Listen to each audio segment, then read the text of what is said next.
Nunca pensé que iba a dejar que alguien me robara, y mucho menos mi propia hermana. Pero lo que hice después, la destruyó por completo. Todo empezó hace unos meses, cuando decidimos abrir una cuenta conjunta. Nada raro, ¿sabes? Era práctico. Compartíamos gastos de la casa, comida, internet, todo eso. Ella siempre decía que era mejor así, que confiábamos el uno en el otro. Y yo confiaba. O al menos, eso creía. Una noche, estaba revisando mis movimientos porque algo no me cuadraba. No era una gran cantidad, unos 150 euros aquí, 200 allá. Cosas pequeñas. Pero demasiado frecuentes para ser coincidencia. Al principio pensé que era yo. Que había olvidado algún gasto. Pero luego vi algo raro. Un retiro, a una hora en la que yo estaba trabajando. Sentí ese nudo en el estómago. Ese que te dice que algo no está bien, pero todavía no quieres aceptarlo. Así que hice lo más simple. Le pregunté. Le dije que había movimientos raros en la cuenta, que si ella sabía algo. Y ella, ni dudó. Me dijo que no tenía idea, que seguro era un error del banco. Y ahí fue cuando supe que estaba mintiendo. No por lo que dijo, sino por cómo lo dijo. Demasiado rápido. Demasiado tranquila. Como si ya tuviera la respuesta preparada. En ese momento pude haberla confrontado.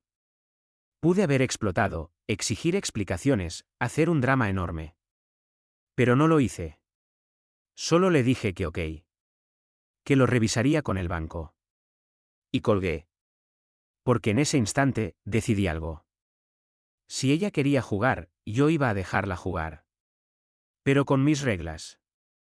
Esa misma noche entré a la app del banco. Revisé cada configuración, cada permiso, cada pequeño detalle que normalmente nadie toca. Y encontré algo interesante. Algo que podía cambiarlo todo. No hice nada drástico. No bloqueé la cuenta. No la eliminé. Solo hice un pequeño ajuste. Uno tan simple que parecía insignificante. Pero sabía exactamente lo que iba a pasar cuando ella intentara hacerlo otra vez. Y no tuve que esperar mucho. Porque 2 días después, sucedió. Y lo que pasó, fue mucho peor de lo que imaginé. 2 días después todo explotó y yo ni siquiera tuve que hacer nada para que pasara. Estaba en el trabajo cuando vi la notificación y supe que ya había caído en la trampa. No era un retiro normal. Era un intento fallido, seguido de otro y otro más. Y entonces sonreí por primera vez en días porque exactamente eso era lo que estaba esperando. No le bloqueé el acceso ni nada tan obvio, solo activé una verificación que dependía únicamente de mi número. Y cambié el límite dinámico de transferencias para que cualquier intento sospechoso disparara un control automático del banco, algo que la gente normal ni siquiera nota hasta que ya es demasiado tarde. A los pocos minutos mi teléfono empezó a vibrar sin parar, era ella llamando una y otra vez, dejé que sonara. No contesté, quería ver hasta dónde llegaba, luego llegaron los mensajes, primero tranquilos. Me escribió que había un problema con la cuenta, que no podía hacer un pago, que si yo había tocado algo. Luego cambió el tono, me escribió que era urgente, que necesitaba el dinero ya, que le contestara. Y ahí fue cuando confirmé todo, no era un error, no era algo puntual, lo hacía seguido y... Ahora estaba desesperada. Finalmente le contesté, le dije que estaba ocupado, que qué pasaba, y ella me dijo que el banco no le dejaba mover dinero, que salía un error raro, que si yo sabía algo.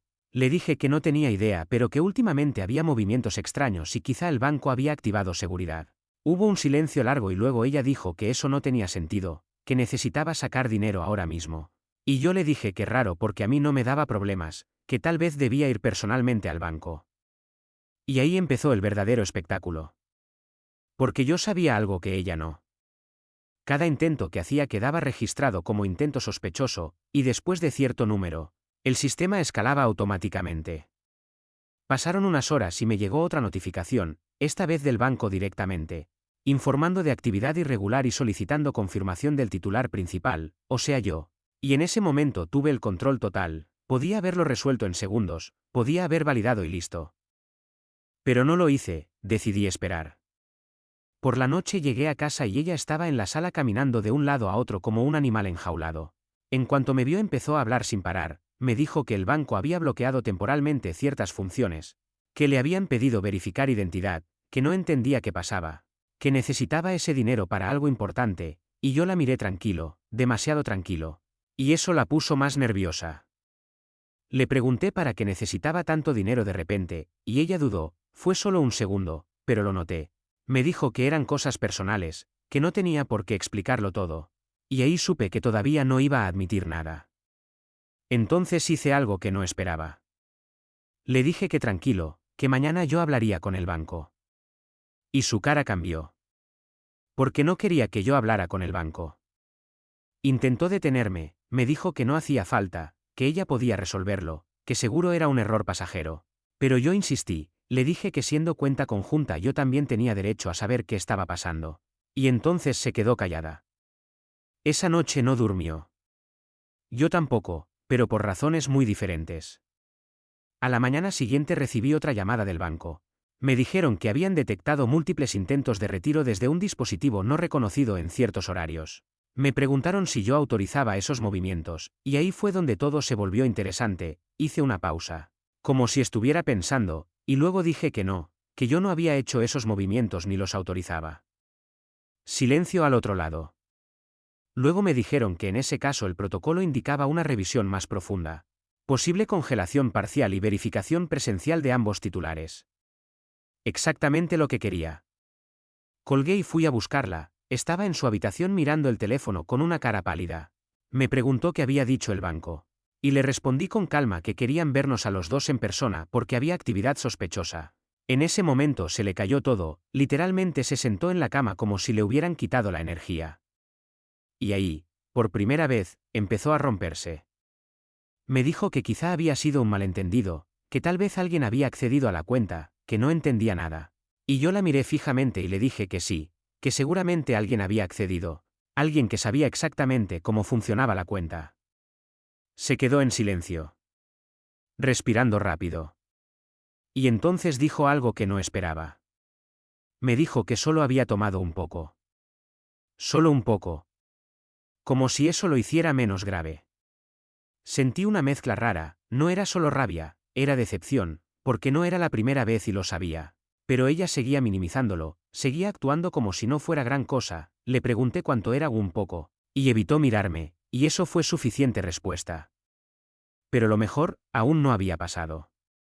Porque ella todavía no entendía en qué lío se había metido. Y cuando lo entendiera, ya sería demasiado tarde. En ese momento todavía pensaba que podía salir de esto hablando, como siempre, como si todo se pudiera arreglar con una excusa rápida y una cara triste, pero no tenía ni idea de lo que ya estaba en marcha, no entendía que esto ya no era solo entre nosotros dos. Ya había pasado a otro nivel y yo no pensaba detenerlo. Le dije que nos preparáramos porque teníamos que ir al banco, y su reacción fue instantánea. Me dijo que no hacía falta, que seguro se solucionaba por teléfono, que no quería perder el tiempo en trámites. Pero yo insistí, le dije que cuando un banco habla de actividad sospechosa no es opcional. Y entonces empezó a ponerse nerviosa de verdad, no ese nerviosismo falso de antes, este era diferente. Más profundo, más real. Durante el camino no dijo casi nada, iba mirando el móvil constantemente. Seguramente intentando borrar algo, ocultar algo, arreglar algo que ya no se podía arreglar. Y yo simplemente conducía en silencio, dejándola cocinarse en su propia ansiedad, porque sabía que cada minuto la hacía pensar más en lo que había hecho. Cuando llegamos, todo fue incluso más frío de lo que esperaba, nos hicieron pasar a una sala privada. Nada de ventanilla rápida ni trámite sencillo. Un asesor se sentó frente a nosotros con una carpeta abierta y una expresión completamente neutra. De esas que no te dicen nada pero lo dicen todo al mismo tiempo. Nos pidió identificarnos y luego empezó a explicar la situación con una calma casi incómoda. Dijo que habían detectado patrones irregulares durante varias semanas, no días, semanas. Que los intentos de retiro recientes habían activado protocolos de seguridad y que además había discrepancias entre los dispositivos autorizados y los usados. En ese momento sentí como ella se tensaba a mi lado. Casi podía escuchar su respiración acelerarse. Yo le pregunté qué significaba eso exactamente y él respondió que necesitaban confirmar quién había realizado esas operaciones, porque de no ser autorizadas por ambos titulares podían considerarse uso indebido de fondos compartidos. Y ahí fue cuando ella intervino por primera vez, intentando controlar la situación. Dijo que seguramente había sido un error, que ambos teníamos acceso y que no había ningún problema real. El asesor la miró directamente y le preguntó algo muy simple: ¿quién realizó los retiros? Silencio. Ese tipo de silencio que pesa. Yo no dije nada. La dejé sola. Ella intentó hablar pero no le salían las palabras. Empezó a decir que había usado el dinero pero que era algo temporal, que lo iba a devolver, que no era un robo porque la cuenta era de los dos. Y ahí fue donde el asesor hizo una pequeña pausa y dijo algo que la terminó de romper. Dijo que el hecho de tener acceso no implica autorización ilimitada, especialmente cuando hay un patrón de ocultación o negación previa. Negación previa. Eso fue un golpe directo. Porque implicaba que ya sabían que había mentido. Yo me incliné ligeramente hacia adelante y pregunté qué opciones había ahora, como si yo fuera completamente ajeno a todo, y él explicó que el banco podía congelar parcialmente los fondos restantes, iniciar una revisión formal, dependiendo del caso, escalarlo como disputa entre titulares, lo que podría implicar consecuencias legales si una de las partes decidía proceder. Y en ese momento ella me miró.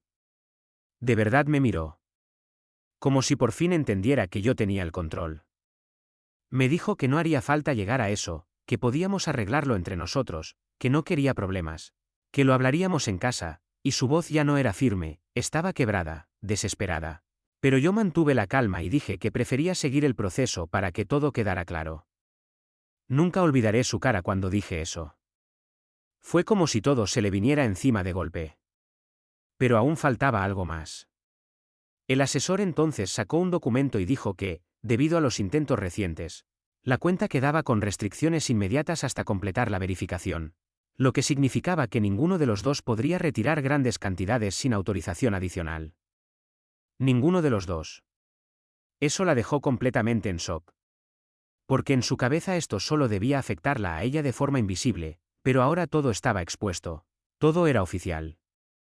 Salimos del banco en silencio, pero esta vez el silencio era diferente, estaba cargado de algo irreversible. Cuando subimos al coche intentó hablar, me dijo que lo sentía, que había tenido problemas, que necesitaba dinero y no sabía cómo pedírmelo, que pensó que no me daría cuenta. Y ahí fue donde finalmente le dije la verdad. Le dije que sí me di cuenta. Desde el principio. Y que decidí no decir nada. Porque quería ver hasta dónde llegaba. Se quedó completamente quieta. Como si hubiera dejado de respirar. Le expliqué que yo había hecho el cambio en la cuenta, que todo lo que estaba pasando ahora no era un error del banco, era consecuencia directa de sus propias acciones, y que cada intento que hizo solo empeoró la situación. Sus ojos se llenaron de lágrimas pero no dijo nada. Porque ya no tenía nada que decir. Pero lo más fuerte, lo que realmente la terminó de hundir, fue lo que le dije después. Le dije que esto no iba solo de dinero. Que esto iba de confianza. Y que para mí, eso ya no se podía recuperar. Y justo cuando pensó que ya había perdido todo, su teléfono sonó. Y lo que escuchó en esa llamada, cambió todo otra vez. El sonido de su teléfono en ese momento fue como un disparo en medio del silencio. Miró la pantalla y su cara pasó de pálida a completamente blanca. Dudó en contestar pero la llamada seguía entrando y sabía que no podía ignorarla. Finalmente deslizó el dedo y contestó con una voz temblorosa, dijo hola y escuchó. No dijo nada más durante varios segundos, solo escuchaba. Y yo podía ver cómo sus ojos se abrían poco a poco como si cada palabra al otro lado la estuviera aplastando más. Yo no escuchaba lo que decían, pero no hacía falta, sus respuestas lo decían todo, empezó a decir que no. Que eso no podía ser ahora, que necesitaba más tiempo, que estaba resolviendo un problema. Que por favor esperaran, y ahí entendí algo que hasta ese momento no tenía claro. Esto no era solo que ella tomara dinero por capricho, estaba metida en algo más grande. Algo que ya la estaba alcanzando. Colgó sin despedirse, se quedó mirando el teléfono unos segundos como si esperara que todo desapareciera. Pero no pasó, y entonces soltó el móvil en sus piernas y empezó a llorar de verdad.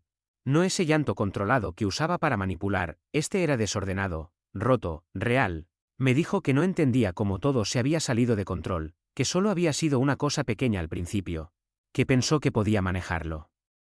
Le pedí que hablara claro, sin rodeos, y tardó, le costó, pero finalmente empezó a soltarlo todo. Me dijo que hacía meses había empezado a tener problemas de dinero, deudas pequeñas al inicio. cosas que pensó que podía cubrir rápido, pero luego se acumulaban, intereses, pagos atrasados, presión constante, y entonces vio la cuenta conjunta como una solución fácil, temporal, algo que podía tomar prestado y devolver antes de que yo lo notara. Pero nunca lo devolvió. Porque cada vez que sacaba un poco, necesitaba más. Y entonces llegó lo peor. Me dijo que no todo ese dinero había sido para gastos normales, que una parte se había ido en algo que no quería contarme, dudó otra vez, pero ya no tenía sentido ocultarlo. Me dijo que había estado apostando, al principio pequeñas cantidades, luego más grandes, intentando recuperar lo perdido, entrando en ese ciclo estúpido donde crees que la siguiente jugada lo arregla todo. Pero nunca lo arregla. Solo empeora. Sentí una mezcla de rabia y asco, no solo por el dinero, sino por cómo había decidido ocultarlo todo, mentir, usarme, y aún así hacerse la víctima. Le pregunté cuánto debía realmente, y al principio no quiso decirlo. Pero insistí, le dije que después de todo ya no podía seguir escondiendo cifras, y cuando finalmente lo dijo, me quedé en silencio. Era mucho más de lo que había imaginado. Mucho más de lo que había sacado de la cuenta. Eso significaba que no solo me había estado robando a mí, sino que estaba hundida con otras personas, otras deudas, otras presiones. Y esa llamada lo confirmó. Le pregunté quién era, y me dijo que era uno de los sitios donde debía dinero, pero por cómo lo dijo supe que no era un banco ni una empresa normal, había miedo en su voz. Un miedo que no se finge. Me dijo que le habían dado un plazo, que si no pagaba pronto iban a empezar a hacer problemas. Y ahí todo cambió otra vez. Porque esto ya no era solo una lección ni una venganza. Esto era peligroso. Pero incluso en ese momento, no sentí ganas de ayudarla como antes. Porque cada paso que había dado la había llevado ahí, cada mentira, cada retiro, cada intento de cubrir otro agujero con más dinero, y aún así seguía esperando que alguien más la salvara. Me miró como si yo fuera su última opción, me dijo que por favor la ayudara, que podía arreglarlo, que solo necesitaba tiempo, que no quería meterse en problemas más grandes, que tenía miedo. Y por primera vez admitió algo importante. Dijo que sabía que había cruzado una línea y que no sabía cómo volver.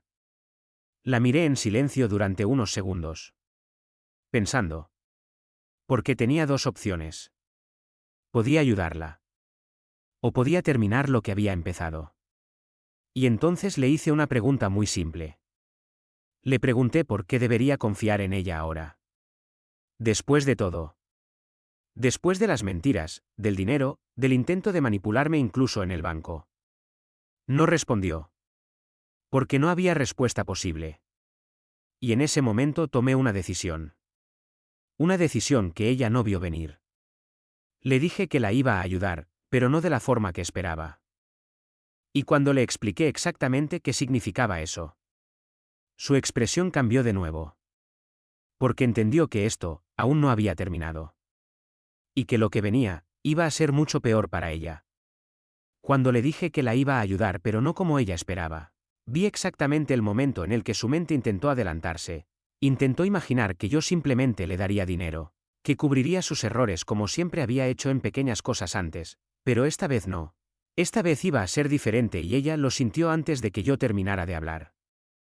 Le dije que no le iba a dar ni un solo euro directamente, que no iba a tapar sus deudas ni a negociar con la gente que la estaba presionando, que no iba a convertirme en su salvavidas después de todo lo que había hecho, pero que sí iba a asegurarme de que no pudiera seguir hundiéndose más, aunque eso significara que me odiara.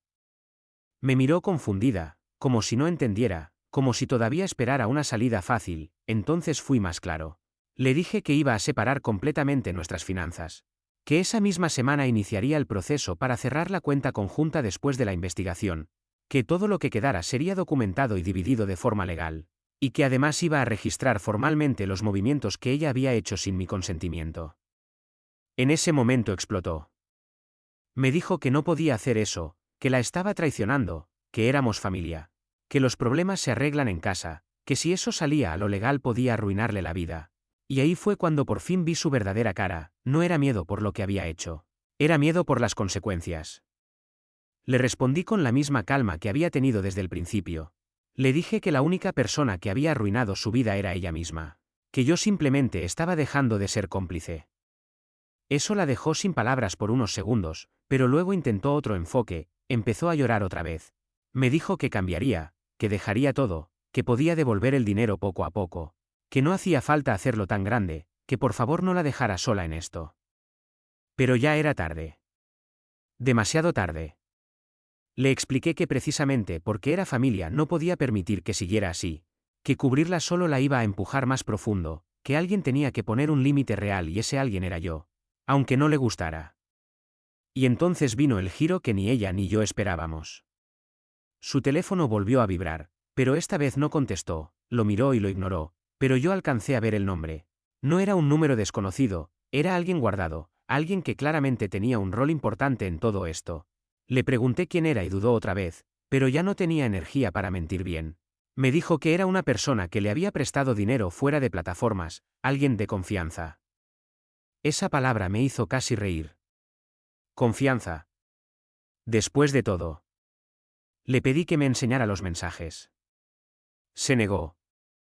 Le dije que si quería cualquier tipo de ayuda iba a tener que ser completamente transparente, sin secretos, sin medias verdades, y después de unos segundos de tensión me pasó el teléfono. Lo que vi fue peor de lo que imaginaba. No eran simples recordatorios de pago. Eran mensajes agresivos, presión directa, amenazas disfrazadas de advertencias, fechas límite muy claras, cantidades que seguían creciendo, y algo más, información personal. Sabían dónde vivía. Sabían con quién vivía. O sea, conmigo también. Ahí fue donde todo cambió de verdad para mí. Porque hasta ese momento esto era su problema. Pero ya no. Ahora me había arrastrado también. Levanté la mirada lentamente y le dije algo que la heló. Le dije que ahora sí tenía un problema serio. Pero no el que ella pensaba. Porque a partir de ese momento, yo iba a tomar el control de todo. Y eso significaba que ya no iba a tener voz en lo que pasara después. Se quedó completamente quieta, como si entendiera que había cruzado un punto sin retorno. Intentó decir algo pero la corté. Le dije que a partir de ahora iba a hacer exactamente lo que yo dijera si quería salir de esto sin consecuencias. Aún peores. Y por primera vez. Asintió sin discutir. Pero lo que ella no sabía era que mi plan no solo era sacarla del problema. Era hacer que nunca, jamás, pudiera volver a hacer algo así. Y para eso tenía que perder mucho más que dinero. Desde ese momento todo cambió de dinámica. Ya no éramos dos personas discutiendo. Era yo tomando decisiones y ella siguiéndolas porque sabía que no tenía otra opción. Le quité el teléfono y le dije que a partir de ahora toda comunicación pasaba por mí. Intentó protestar. Me dijo que no podía hacer eso, que eran sus cosas, pero le recordé muy calmado que sus cosas ahora también me involucraban a mí, y que si no le gustaba podía arreglárselas sola, y eso bastó para que se callara. Esa misma tarde me senté a revisar absolutamente todo, mensajes, historiales, contactos, transferencias, nombres, fechas, cada detalle, y cuanto más leía más claro se volvía el patrón. No era solo mala suerte ni un error puntual, era una cadena de decisiones malas una tras otra. Préstamos para cubrir apuestas, apuestas para cubrir pérdidas, mentiras para cubrir préstamos. Y así hasta que todo explotó. Pero había algo más que me llamó la atención. Uno de los contactos no encajaba. No escribía como los demás, no amenazaba directamente, pero sus mensajes tenían otro tono, más frío, más calculado, como alguien que no necesita levantar la voz para que le hagan caso. Le pregunté quién era ese y ella dudó más que antes, eso ya me dio la respuesta. Insistí hasta que finalmente lo dijo, era la persona a la que más dinero debía. Y el plazo más cercano. Le escribí desde su teléfono, no como ella, sino como yo, cambié completamente el tono, fui directo. Dije que la situación estaba siendo gestionada por un tercero y que necesitábamos hablar para cerrar el asunto. Tardaron unos minutos en responder, pero cuando lo hicieron, supe que no me había equivocado. Aceptaron hablar. Sin amenazas. Sin rodeos. Eso ya decía mucho. Le dije a mi hermana que se preparara porque íbamos a ver a esa persona, y su reacción fue de puro pánico. Me dijo que no quería, que no era buena idea, que podíamos arreglarlo de otra forma. Pero le dejé claro que esa era exactamente la diferencia entre ella y yo, ella huía, yo enfrentaba. El camino hasta el lugar fue tenso, casi no habló, estaba temblando ligeramente, y no era para menos. Cuando llegamos entendí por qué. No era una oficina ni un sitio formal, era un lugar discreto. Demasiado discreto. Entramos y nos hicieron pasar sin muchas palabras. La persona ya estaba ahí. Sentada. Esperando. No levantó la voz, no hizo ningún gesto agresivo. Solo nos miró como si ya supiera exactamente cómo iba a terminar todo esto. Me senté frente a él y fui directo, le dije que quería cerrar la deuda.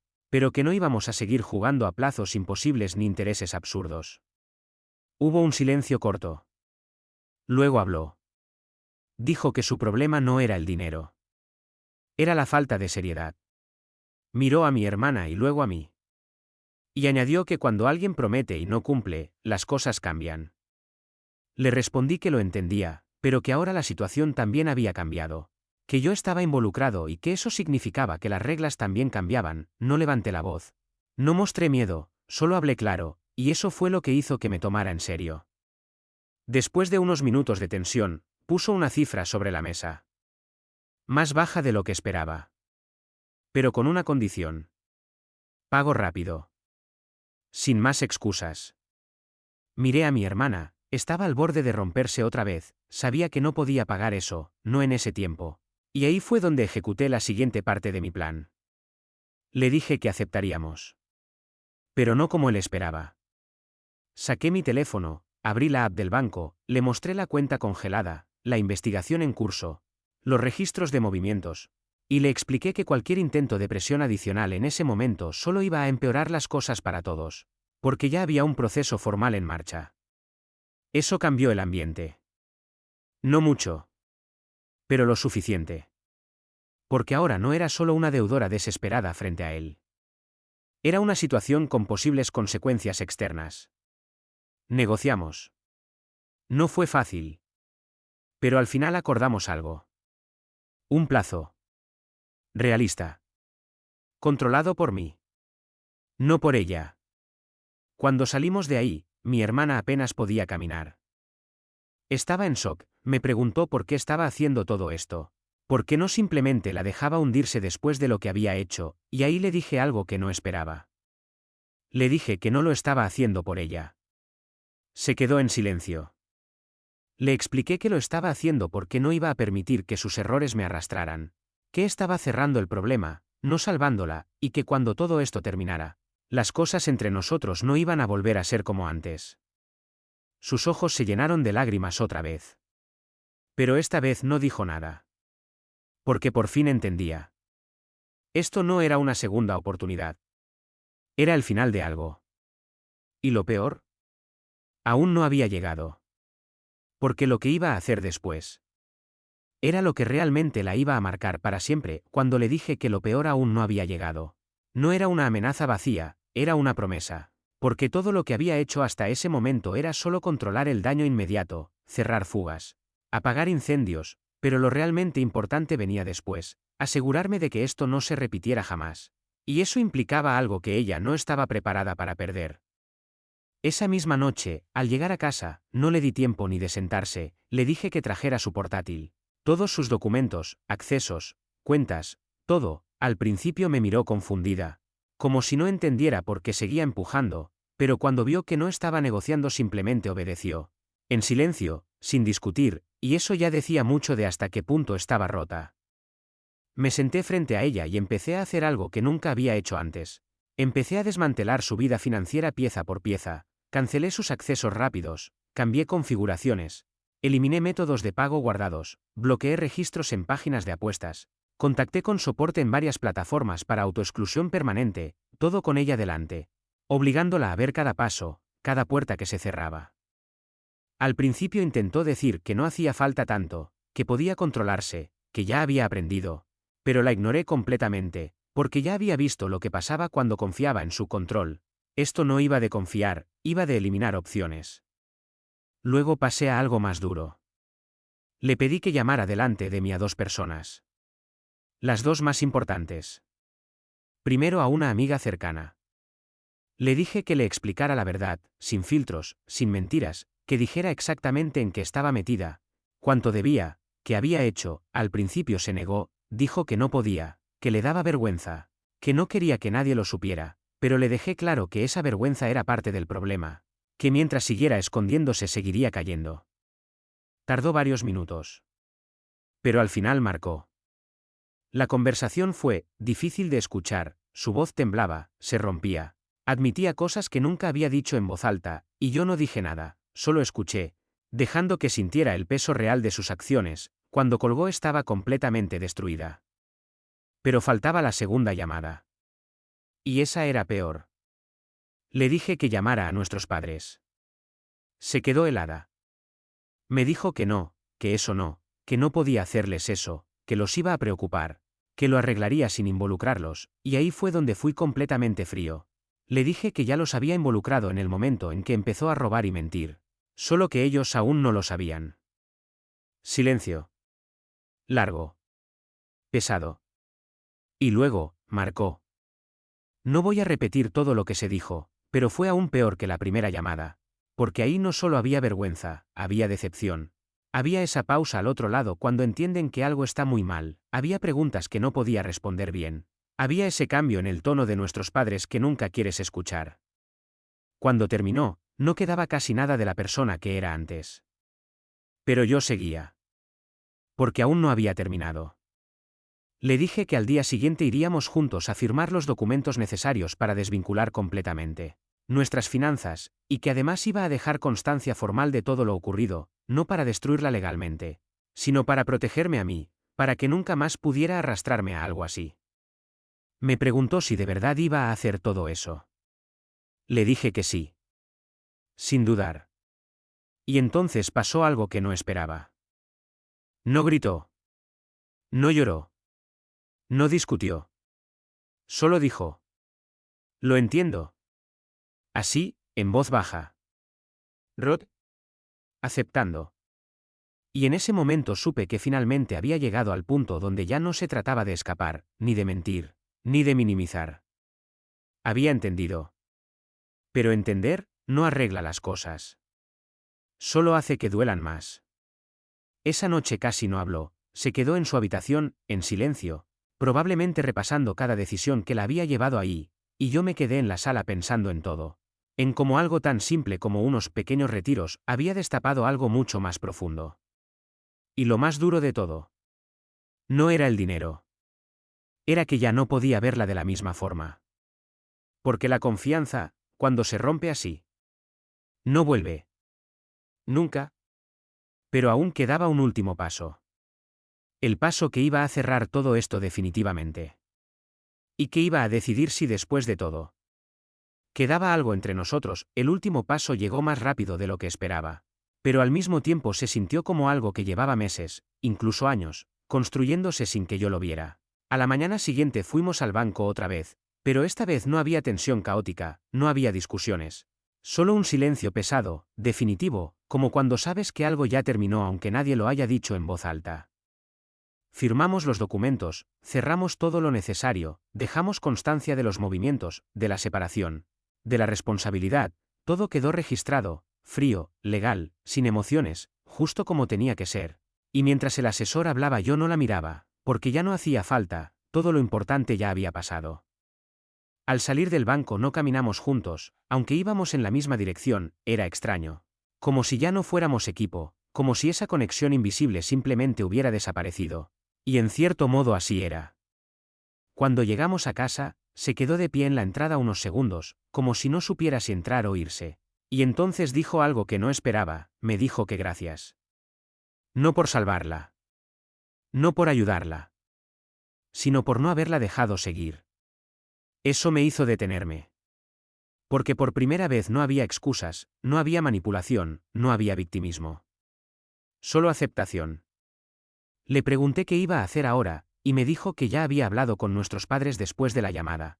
Que iba a irse unos días con ellos, que necesitaba alejarse de todo, ordenar su cabeza. Empezar a arreglar lo que pudiera paso a paso, sin esconderse más. Asentí. No intenté detenerla. No era mi lugar. Antes de irse, dejó las llaves sobre la mesa, ese pequeño gesto dijo más que cualquier palabra. Ya no era su espacio, ya no era nuestra rutina compartida, era el final real de lo que teníamos. Se acercó un poco, como si quisiera decir algo más, Pero se detuvo, respiró hondo y simplemente dijo que lo sentía. Y esta vez, le creí. Pero creerle ya no cambiaba nada. Le dije que esperaba que lo arreglara, que de verdad lo hiciera, no por mí, sino por ella, porque si no aprendía de esto iba a repetirlo, con otra persona, en otro lugar, y la próxima vez quizá no habría nadie que pusiera límites. Asintió, tomó su bolso y se fue. La puerta se cerró y el silencio que quedó fue diferente a todos los anteriores, no era tenso, no era incómodo. Era, vacío. Pero también claro. Por primera vez en semanas sentí que todo estaba bajo control, que no había nada oculto, nada pendiente, nada a punto de explotar. Pasaron los días. Luego semanas. Supe por nuestros padres que estaba intentando arreglar sus deudas, que había empezado a trabajar más, que se había alejado completamente de las apuestas, que estaba yendo a terapia incluso, algo que jamás pensé que aceptaría. No volvimos a hablar directamente durante un tiempo. Y sinceramente, lo necesitaba.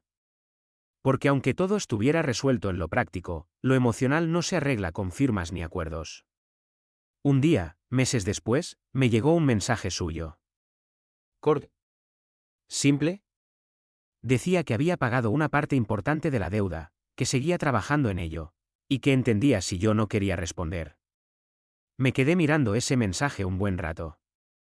Pensando en todo lo que había pasado. En lo fácil que habría sido ignorar las señales al principio. En lo fácil que habría sido confrontarlas sin más y dejarlo en una discusión. En lo fácil que habría sido simplemente darle dinero y tapar todo. Pero no lo hice. Porque a veces ayudar, no es proteger. Es poner límites. No respondí de inmediato.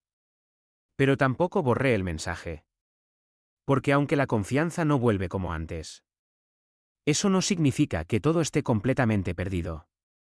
Solo significa que ahora todo tiene un precio. Y ella, por fin, lo había entendido.